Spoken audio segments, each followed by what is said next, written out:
We have some big news coming in. Kodagu DC shuts down essential services. Kodagu DC draws flake over high-handedness. Now supermarkets closed in Kodagu. Traffic snarls witnessed in Madikeri and other parts. People indulge in panic buying due to lockdown.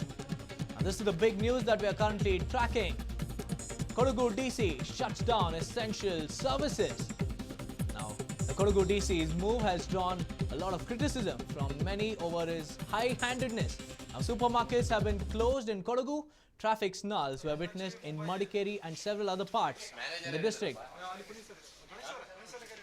And in the backdrop of the shutdown being announced on essential services, people were seen indulging in panic buying due to the lockdown.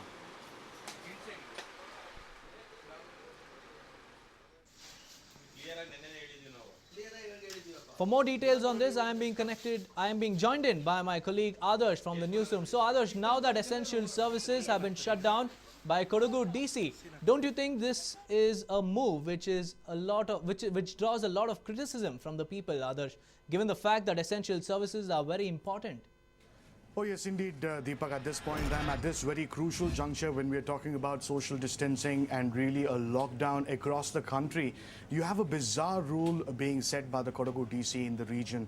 In fact, the Kodagu DC has said that people can go out and shop between 12 and 2. So that's just 2 hours of shopping period that the people in the region, the people in the district really have. So what that essentially does is that leads to a plenty of panic buying. Now, what does panic buying mean? Panic buying means plenty of people coming together.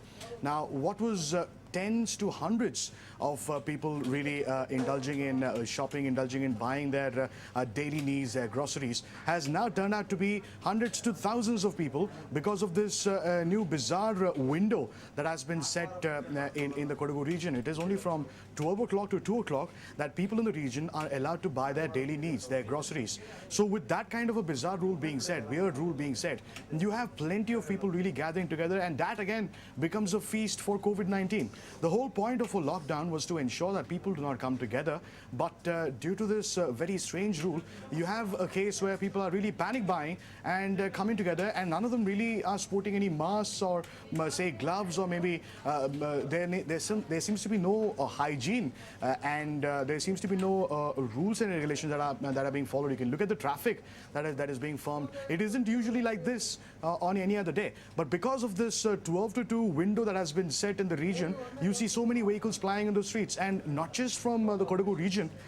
They've also come in from several other parts, surrounding parts as well, due to which that kind of traffic signal, which is usually never the case in Madikeri, in Kodagu region. Now, that apart, we're also given to understand that the cops, the police officials, are going ahead and are shutting down supermarkets. That's the visuals that are going on air right now as to how it's some sort of a high-handedness that we get to see here, and all of these goods that this particular supermarket is selling are all essentials. Obviously, you have wheat, you have rice, you have several important commodities that a family needs on a day-to-day basis.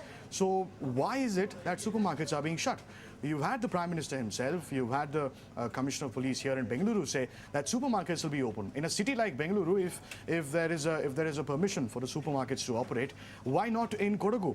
And why this high-handedness from the district administration and also the cops? That only is a question that will loom large for a while, and it remains to be seen if these tight rules that have been set in the region are really loosened as we go forward, because that is what will work to the betterment of society at large. Because if you remove that 2-hour shopping window period, then what happens is you have pretty much the entire day. So people will be scattered across hours. So that essentially means less footfall, less queues, less number of people really coming together, forming crowds, which is again against the Section 144 that has been imposed. So a lot of things that the district administration needs to ponder upon at this point in time to ensure that this whole lockdown really serves the purpose, and it does not really come with riders such as the 2-hour shopping period, which eventually is in a sense counterproductive, to say the least, Deepak. Right, Adarsh, thank you for joining us with all those details.